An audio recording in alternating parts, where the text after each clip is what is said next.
아멘. 오늘 아침 함께 묵상할 말씀은 로마서 12장 1절, 2절 말씀입니다. 제가 봉독하겠습니다. 그러므로 형제들아, 내가 하나님의 모든 자비하심으로 너희를 권하노니 너희 몸을 하나님이 기뻐하시는 거룩한 산 제물로 드리라. 이는 너희가 드릴 영적 예배니라. 너희는 이 세대를 본받지 말고 오직 마음을 새롭게 함으로 변화를 받아 하나님의 선하시고 기뻐하시고 온전하신 뜻이 무엇인지 분별하도록 하라. 아멘. 오늘 본문 로마서 12장 1절 2절부터 로마서의 새로운 섹션이 시작되는데요. 12장 1절부터 15장 13절까지가 하나의 덩어리입니다. 바울은 12장 1절부터 15장 13절까지 구원받은 신자의 의무, 그러니까 구원받은 신자가 해야 할 일에 대해서 이야기합니다. 로마서의 새로운 섹션을 시작하는 오늘 본문의 첫 단어는 그러므로 라는 접속사인데요. 이 접속사는 바울이 1장에서 11장까지 이야기한 모든 내용과 12장을 연결하는 접속사입니다. 다시 말해서 오늘 우리가 함께 읽은 본문은 바울이 1장부터 11장까지 설명한 내용에 대한 결론, 바울이 말한 내용에 대한 적용이라고 볼 수 있는 것이죠. 바울은 1장에서 11장까지 모든 인간이 죄에 빠졌으며 인간이 구원을 얻을 수 있는 유일한 길은 예수 그리스도에 대한 믿음을 통한 것임을 말합니다. 그리고 나서 오늘 본문이 있는 것인데요.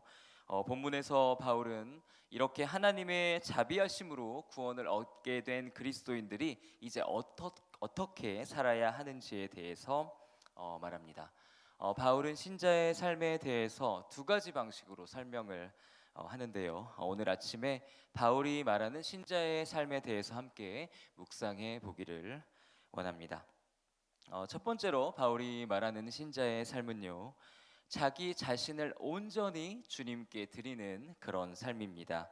바울은 12장 1절에서 말합니다. 너희 몸을 하나님이 기뻐하시는 산 제물로 드리라. 여기에서 몸이라는 것은 사람의 전 인격을 말합니다. 그러므로 바울은 신자들이 자신의 삶 전체를 하나님께 드려야 함을 말하고 있는 것이죠. 구약 시대의 제사는 제사를 드리는 자가 동물들의 생명을 하나님께 바치는 방식이었죠. 그러나 새로운 시대, 언약의 시대, 신약 시대에는 신자가 자기 자신을 하나님께 바칩니다. 구약 시대의 사람들이 번제를 드릴 때를 우리가 생각해 보면요, 당시의 사람들은 제단 위에 번제물을 올려놓고 그것을 완전히 다 태워서 하나님께 드렸습니다. 이와 마찬가지로 우리 그리스도인들도 우리의 전 존재를 다 하나님께 드리는 것이죠.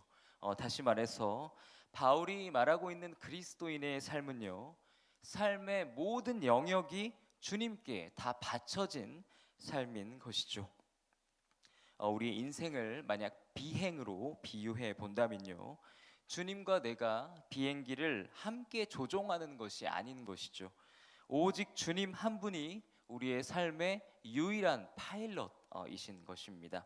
우리의 삶의 모든 영역의 주도권이 하나님께 있어야 한다는 것이죠.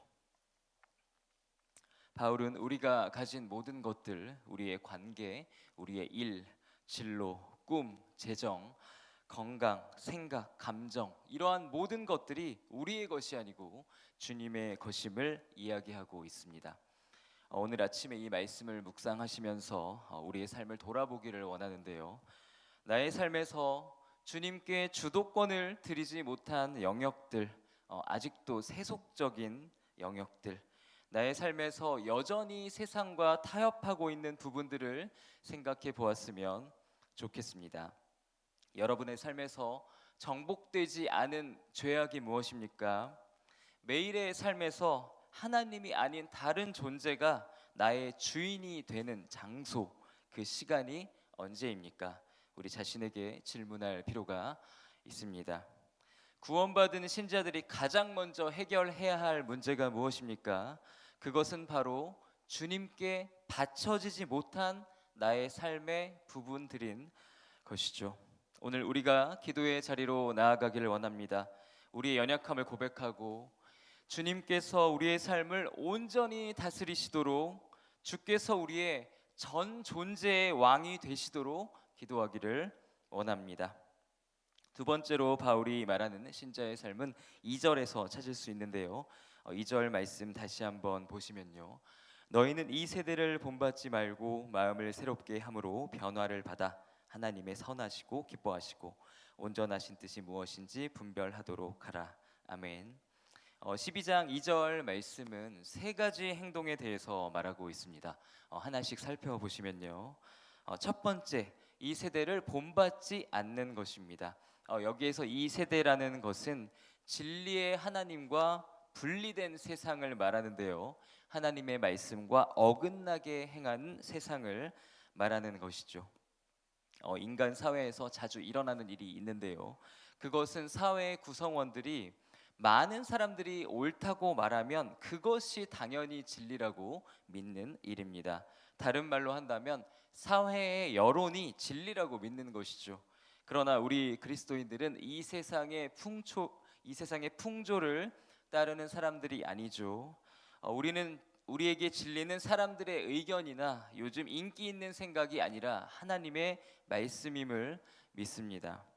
사회의 여론을 진리라고 믿는 사람들은 상황에 따라서 진리의 기준이 변하죠. 예를 들어서 동성애나 여성의 인권에 대한 사람들의 생각은 지금까지 계속 변해왔습니다.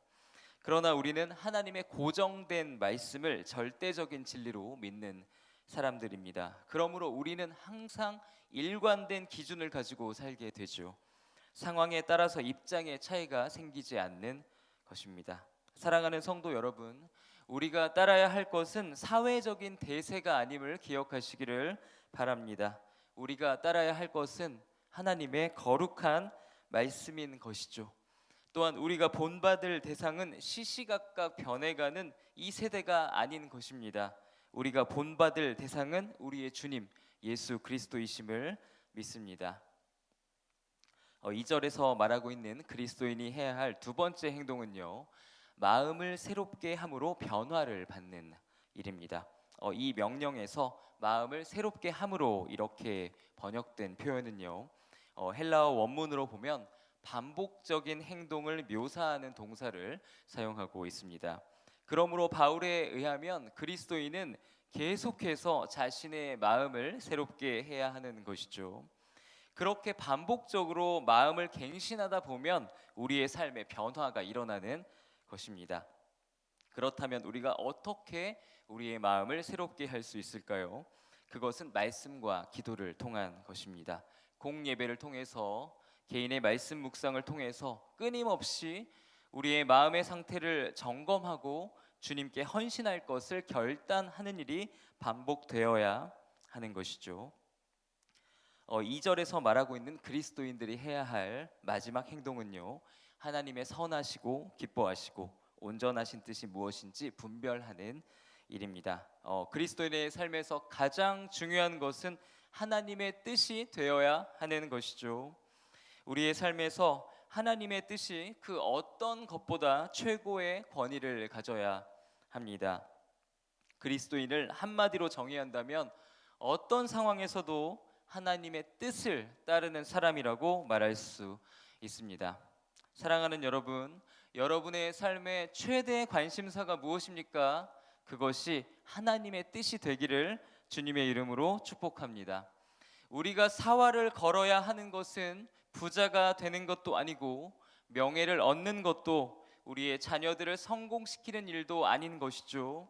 우리가 정말로 사활을 걸어야 하는 것은 하나님의 뜻을 알고 그 뜻에 순종하는 일임을 믿습니다. 말씀을 마무리하려 하는데요, 오늘 주님께서 로마서 12장 1절 2절을 통해서 우리에게 주시는 메시지를 기억하시기를 바랍니다. 그리스도인은 하나님께 삶 전체를 통째로 드리는 존재임을 믿으시기 바랍니다. 여러분의 삶에 어떤 부분도 남김없이 빠짐없이 아주 작은 부분까지도 모두 주님께 온전히 들으시기를 주님의 이름으로 기도합니다. 또한 이 세상의 소리에 흔들리지 마시기를 바랍니다. 우리 그리스도인은 세상의 풍조를 따르는 사람이 아닌 것이죠. 하나님의 진리의 말씀 1.1획도 오류가 없는 변함없는 주님의 말씀이 여러분의 삶의 절대적인 기준이 되기를 기도합니다. 더하여 계속해서 여러분의 마음을 새롭게 하시기를 바랍니다. 말씀과 기도를 통해서 변화를 받아서 어제보다 오늘이 더욱 거룩한 성화의 축복을 누리시기를 기도합니다. 마지막으로 하나님의 뜻을 찾고 아는 일에 온 마음을 쏟으시기를 주님의 이름으로 기도합니다. 나의 뜻이 아닌 주님의 거룩한 뜻을 이뤄가는 복된 삶, 그 아름다운 삶을 살아가시기를 주님의 이름으로 축복합니다. 다 같이 기도하시겠습니다. 주님, 우리가 그리스도인답게 살게 하옵소서. 주님의 제단 위에 우리의 삶 전체를 온전히 드리게 하옵소서.